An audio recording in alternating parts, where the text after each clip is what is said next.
Dalawang ulit silang bumalik sa bundok ng Iran para iligtas ang isang piloto. Dalawang ulit sa gitna ng gabi, sa gitna ng apoy, at kahit ligtas na ang piloto, ang time ay tuloy-tuloy na tumatakbo. Ilang oras na lang bago ang susunod na hakbang ng Amerika.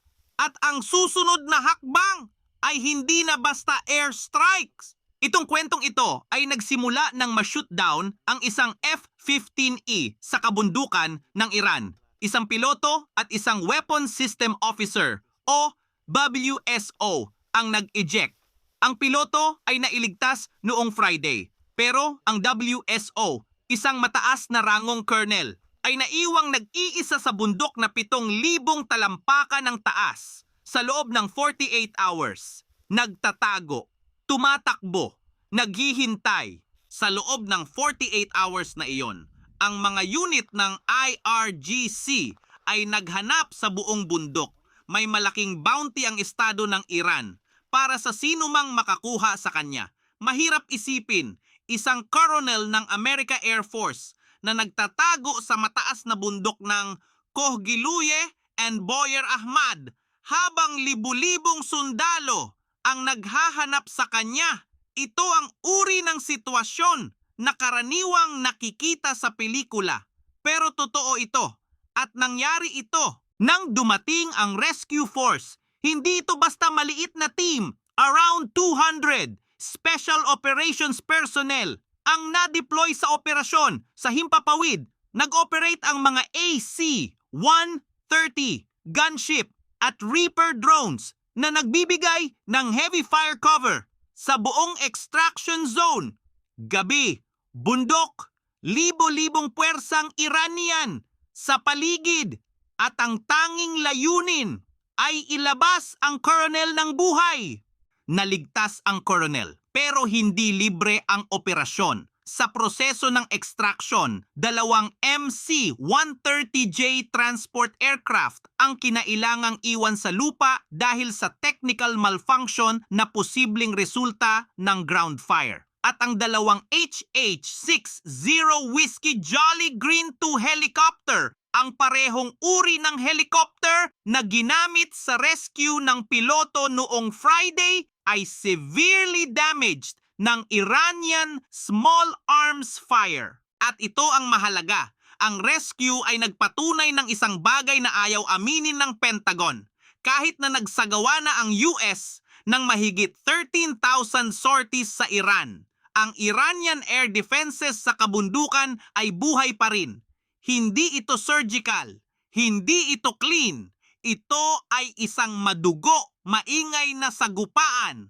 At ang Iran ay hindi pa napapahinto. At ito ang mahalaga. Ang rescue ay nagpatunay ng isang bagay na ayaw aminin ng Pentagon. Kahit na nagsagawa na ang US ng mahigit 13,000 sorties sa Iran, ang Iranian air defenses sa kabundukan ay buhay pa rin. Hindi ito surgical, hindi ito clean. Ito ay isang madugo, maingay na sagupaan. At ang Iran ay hindi pa napapahinto. Pero ang mas malaking kwento ngayon ay hindi ang rescue. Ito ay ang time. Si Trump ay nagbigay ng 48-hour ultimatum sa Iran. Buksan ang Strait of Hormuz o harapin ang susunod na antas ng atake. Ang deadline na yon ay nag-expire na, April 6, 2026. At sa ngayon, sarado pa rin ang Hormuz. Kung walang kasunduan bago mag-expire ang deadline, ang Amerika ay handang lumipat sa tinatawag nilang Level 2 strikes. Hindi na ito military targets, ito ay national survival targets. Ang buong power grid ng Iran, lahat ng major power plants, ay posibleng matarget. Ang malalaking tulay at rail hub ay baka i-disable ang operasyon para limitahan ang kilos ng IRGC, malawakang pagkawala ng kuryente sa buong Iran.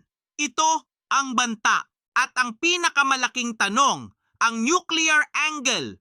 Ayon sa mga ulat, ang Israel ay naghihintay ng green light mula sa US para i-target ang Bushehr Nuclear Power Plant at ang mga natitirang enrichment site ng Iran. Kung posibleng matamaan ng Bushehr, ang panganib ng radiation contamination sa buong rehiyon ay hindi na hypothetical. Ito na ang pinakamapanganib na anggulo ng buong sitwasyon. Sa kabila ng lahat ng ito, si Trump ay nagbigay ng pahayag sa Fox News ngayong araw na ito. Sinabi niya na may good chance na magkaroon ng deal bukas. Nagaganap ang back-channel negotiations sa pamamagitan ng Pakistan at Egypt. Pero ang IRGC Central Command ay tinatawag ang ultimatum na walang kwenta at hangal. At ang oil markets, hindi sila naniniwala kay Trump. Ang Brent crude ay nakatayo sa around $120 per barrel. Hindi bumababa kahit may pahayag si Trump ng good chance. Ang mga markets ay nagre-react sa katotohanan, hindi sa salita. At ang katotohanan ay ito. Ang Strait of Hormuz ay sarado pa rin. Ang Iranian shore batteries ay aktibo pa rin. At ang deadline ay tapos na. Para sa ating mga kababayan, ang epekto ay nararamdaman na. Ang Pilipinas ay umaangkat ng around 98% ng krudo nito mula sa Gulf region. Sa kasalukuyang krisis, ang pamahalaan ay nagdeklara na ng national emergency. 4 na araw na pasok sa trabaho, carpooling required, at ang presyo ng krudo sa mundo patuloy na tumataas habang naghihintay ang lahat. Hindi lang krudo ang problema. Mula nang magsimula ang krisis, ang global shipping rates ay tumaas ng around 29%. Ang lahat ng produkto na dumadaan sa Persian Gulf, pagkain, makinarya, electronics, ay naapektuhan na ng disruption sa shipping lanes. Hindi na ito basta military conflict. Ito ay isang economic earthquake na nararamdaman ng buong mundo. Ang tunay na tanong ngayon ay hindi kung mananalo ang US sa gera. Ang tanong ay, anong presyo ang handang bayaran ng mundo? Naligtas ang Coronel. Oo, malaking tagumpay iyon. Pero nawalan din ng maraming aircraft ang US sa proseso. At ang Iran, kahit natatalo, ay nagpapakita na kayang maglaban ang IRGC ng mas matagal kaysa inaasahan ng maraming analyst. Sa susunod na 24 hours, 2 lang ang posibilidad. Una, magkaroon ng kasunduan. Buksan ang Hormuz. Tigilan ang gera. Pangalawa, walang deal.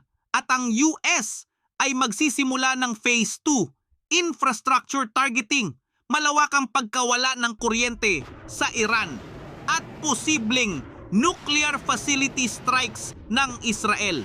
Anuman ang mangyari, ang mundo ngayon ay nasa pinakamapanganib na crossroads mula nang matapos ang Cold War. Sa mga susunod na oras, ang direksyon ng sitwasyon ay maaaring magbago.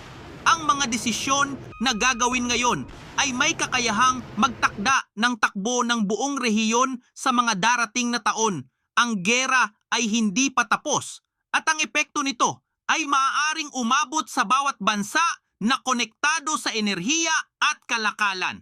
Sa ganitong panahon, ang pinakamahalaga ay malinaw na pag-unawa sa nangyayari dahil ang mga susunod na hakbang ay hindi lang tungkol sa Iran, kundi tungkol sa direksyon ng mundo. Mag-like at mag-subscribe at panoorin ang mga video na nasa screen ngayon.